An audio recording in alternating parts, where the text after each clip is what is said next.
Oke baik, assalamualaikum warahmatullahi wabarakatuh teman-teman. Terima kasih telah mengklik video ini dan selamat datang di Teman Cerita Channel. Apa kabar teman-teman semua? Semoga teman-teman semua dalam keadaan yang sehat walafiat. Dan untuk teman-teman yang baru datang di channel ini atau baru bergabung di channel ini, admin ucapin selamat datang. Teman-teman, pada konten kali ini kita akan membahas tentang salah satu tragedi yang memilukan yang pernah terjadi di Kalimantan Barat, yakni peristiwa tragedi Mandor Berdarah. Peristiwa yang dimana terjadinya pembantaian terhadap orang-orang Kalimantan Barat oleh orang-orang atau para tentara Jepang saat itu. Peristiwa ini juga dikenang sampai sekarang, bahkan setiap tanggal 28 Juni ditetapkan sebagai hari berkabung di daerah provinsi Kalimantan Barat. Sampai-sampai diadakan atau dibangun monumen untuk memperingati peristiwa ini. Untuk itu ayo kita masuk ke dalam pembahasannya. Untuk teman-teman untuk subscribe dinyalakan tombol loncengnya agar teman-teman bisa mendapatkan info terbaru dari Teman Cerita.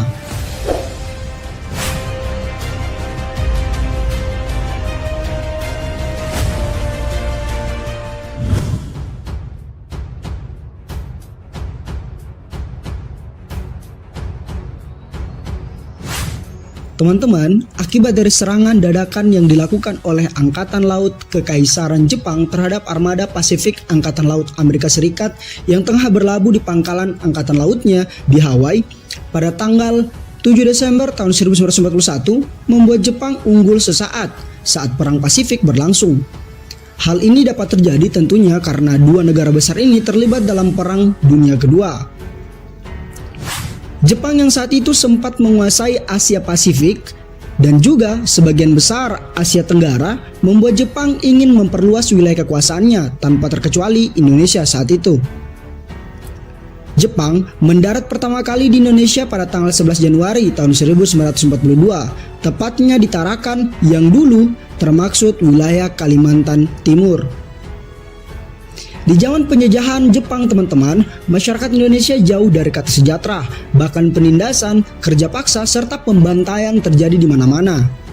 Semua kalangan masyarakat yang ketahuan melakukan pergerakan bawah tanah dicari dan diadili oleh pemerintahan Kekaisaran Jepang yang menduduki Indonesia kala itu. Mereka tidak segan-segan melakukan apa saja yang jauh dari moral kemanusiaan. Seperti halnya yang terjadi pada tanggal 28 Juni tahun 1944, terjadi sebuah peristiwa kemanusiaan yang memilukan, yang dikenal dengan peristiwa tragedi Mandor, atau juga yang dikenal dengan istilah Oto Sungkup, atau yang dikenal dengan tragedi Mandor Berdarah. Peristiwa tersebut teman-teman merupakan peristiwa pembantaian massal tanpa batas etnis dan ras yang dilakukan oleh para tentara Angkatan Laut Kekaisaran Jepang. Peristiwa pembantaian ini juga disebabkan kecurigaan dan kekhawatiran Jepang akan adanya perlawanan masyarakat Indonesia saat itu. Sebenarnya kabar ini hanya sebuah isu belaka dan seakan-akan hanya dibuat-buat saja. Pihak Jepang sudah mencurigai bahwa di Kalimantan Barat dan Selatan terdapat komplotan-komplotan yang terdiri dari feodal lokal, cendekiawan, politisi, tokoh-tokoh masyarakat, tokoh-tokoh agama hingga rakyat jelata dan berbagai etnik, suku maupun agama yang akan melakukan pemberontakan terhadap mereka. Komplotan-komplotan tersebut diatasi dengan aksi kekerasan serta penangkapan sebagai upaya pembersihan untuk menanggulangi isu yang tidak pasti ini. Agar isu tersebut tidak benar-benar terjadi, pihak Jepang waktu itu melakukan penangkapan tanpa didasari bukti yang jelas. Mereka hanya berpatokan pada isu belaka yang belum tentu pasti kebenarannya.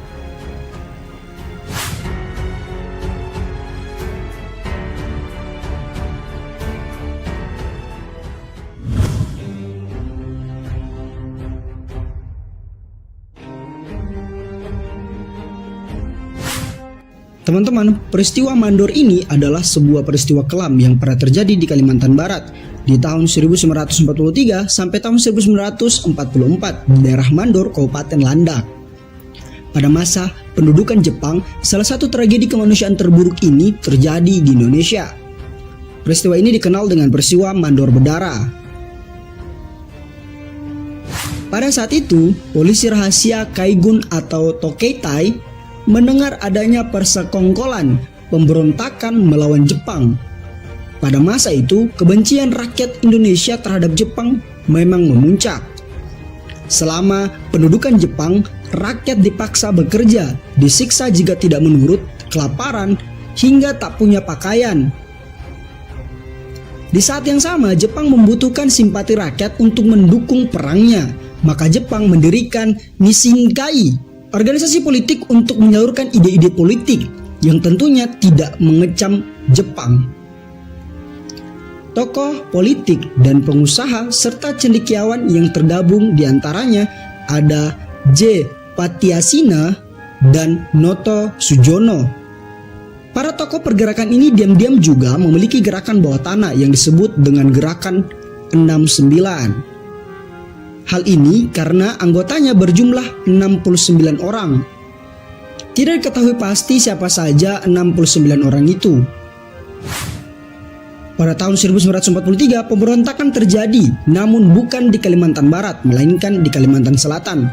Khawatir pemberontakan juga akan pecah di Kalimantan Barat, Jepang pun melakukan pencegahan. Pada tanggal 23 Oktober tahun 1943, Jepang menangkap para penguasa setempat, tokoh masyarakat, kaum terdidik dan pelajar, dan menahannya di markas Tokeitai. Konferensi Nishinkai yang digelar pada tanggal 24 Mei tahun 1944 bahkan berubah menjadi penangkapan besar-besaran. Para tokoh Nishinkai diciduk, kerabat dan keluarga yang diduga terlibat juga dijemput. Puncaknya pada tanggal 28 Juni tahun 1944. Sidang kilat dilaksanakan untuk mengadili mereka yang ditangkap. Peristiwa ini dikenal dengan istilah penyungkupan. Mereka diciduk dengan tangan diikat ke belakang dan wajah ditutup. Kemudian mereka digiring ke tempat yang tidak diketahui dan dihabisi dengan pedang atau diberondong tembakan. Penangkapan dan pembantaian ini diyakini hanya tuduhan yang diada-adakan oleh Jepang untuk meredam pergerakan.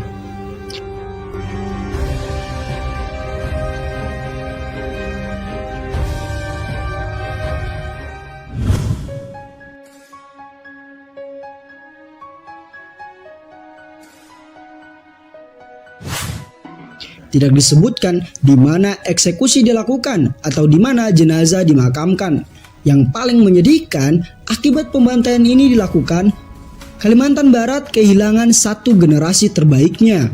Mereka adalah bangsawan, tokoh-tokoh politik, kaum terdidik dan terpelajar, serta hartawan dari lintas etnis dan agama. Menurut Kiyotada Takashi, Presiden Marutaka House yang pernah bertugas sebagai opsir bala tentara Jepang di Kalimantan Barat menyebut jumlah korban sekitar 21.037 korban jiwa. Sementara Yamamoto, seorang kepala Kempeitai atau polisi militer Jepang di Kalimantan Barat, mengatakan jumlah korban mencapai 50.000 jiwa. Sementara itu, menurut beberapa sumber yang ada di pinggiran kota Mandor, sebuah wilayah kecil yang berjarak sekitar 88 km dari kota Pontianak, belakangan diketahui sebagai salah satu tempat korban dikubur massal. Peristiwa tersebut tetap akan dikenang sampai sekarang, bahkan setiap tanggal 28 Juni ditetapkan sebagai hari berkabung di daerah Provinsi Kalimantan Barat yang tertera pada Perda nomor 5 tahun 2007 tentang peristiwa Mandor. Sejak tahun 1973, ziarah rutin digelar Pemda Kalimantan Barat ke Mandor. Di sana dibangun monumen untuk mengenang peristiwa kelam tragedi Mandor berdarah.